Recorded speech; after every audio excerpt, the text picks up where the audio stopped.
Let's put the care back into healthcare.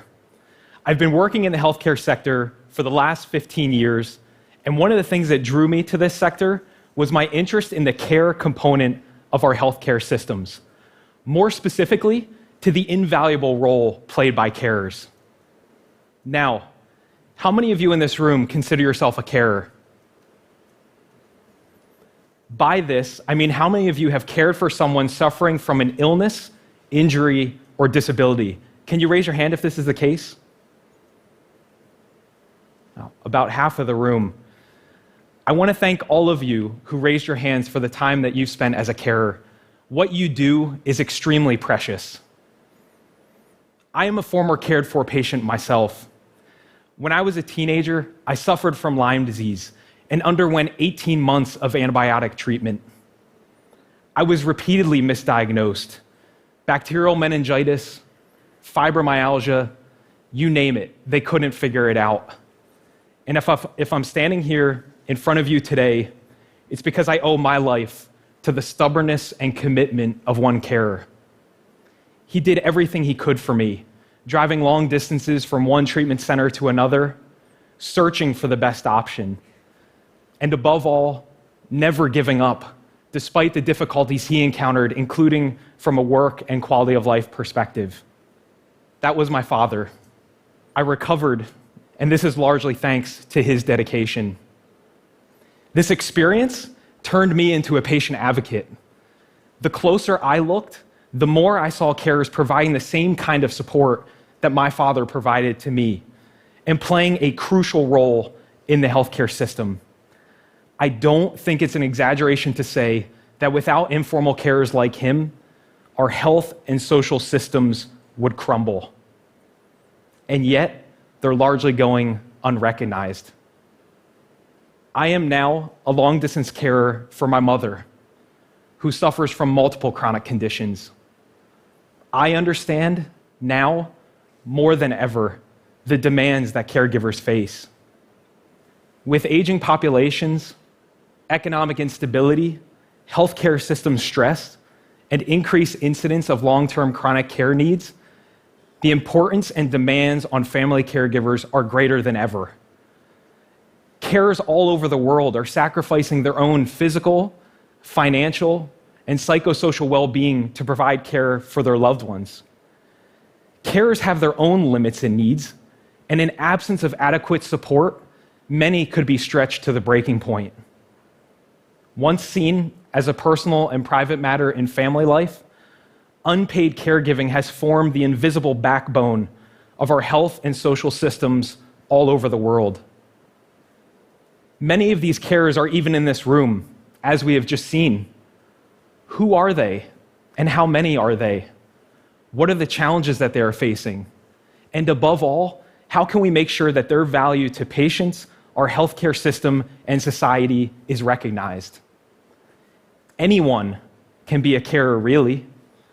A 15-year-old girl caring for a parent with multiple sclerosis, a 40-year-old man juggling full-time work while caring for his family who lives far away, a 60-year-old man caring for his wife who has terminal cancer, or an 80-year-old woman caring for her husband who has Alzheimer's disease. The things carers do for their patients are varied. They provide personal care, like getting someone dressed, feeding them, helping them to the bathroom, helping them move about. They also provide a significant level of medical care because they often know a lot about their loved one's condition and needs, sometimes better than the patients themselves, who may be paralyzed or confused by their diagnosis. In those situations, carers are also advocates for the patient. Also of critical importance is the fact that carers also provide emotional support. They organize doctor's appointments. They manage finances, and they also deal with daily household tasks. These challenges are challenges that we can't ignore. There are currently more than 100 million carers providing 80% of care across Europe. And even if these numbers are impressive, They're most likely underestimated given the lack of recognition of carers. As we have just seen, many of you in this room weren't sure if you could be qualified or considered to be a carer. Many of you probably thought I was referring to a nurse or some other healthcare professional. Also stunning are the benefits that carers bring to our societies. And I want to give you just one example from Australia in 2015. The annual value provided by informal carers to those suffering from mental illness was evaluated at 13.2 billion Australian dollars. This is nearly 2 times what the Australian government spends on mental health services annually. These numbers, among others, demonstrate that if carers were to stop caring tomorrow, our health and social systems would crumble. And while the importance of these millions of silent carers cannot be denied, they've largely been unnoticed by governments, healthcare systems, and private entities. In addition, carers are facing enormous personal challenges. Many carers face higher costs and can face financial difficulties given the fact that they may not be able to work full-time or they may not be able to hold down a job altogether. Many studies have shown that often carers sacrifice their own health and well-being in order to care for their loved ones. Many carers spend so much time caring for their loved ones that often their family and their relationships can suffer. Many carers report that often their employers don't have adequate policies in place to support them. There has been improvement, though, in the recognition of carers around the world.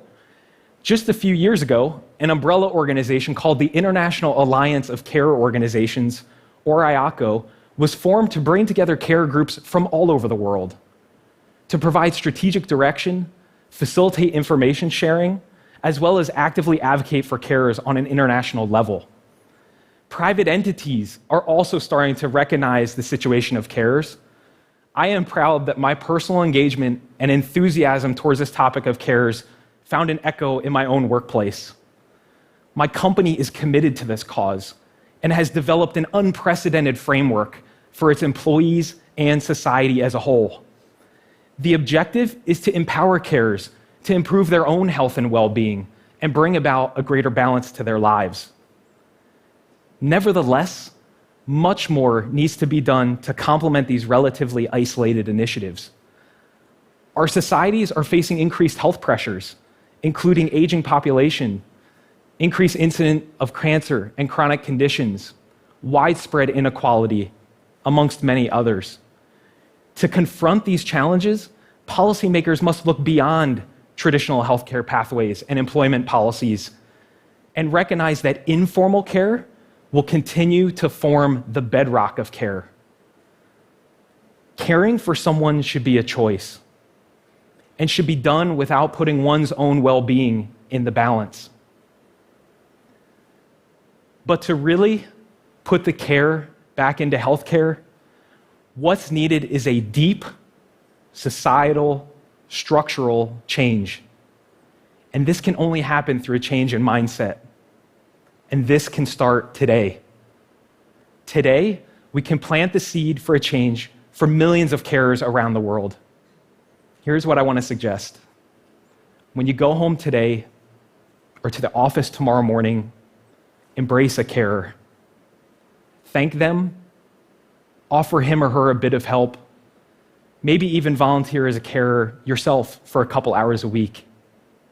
If carers around the world felt better recognized, it would not only improve their own health and well-being and sense of fulfillment, but it would also improve the lives of those that they're caring for. Let's care more. Thank you.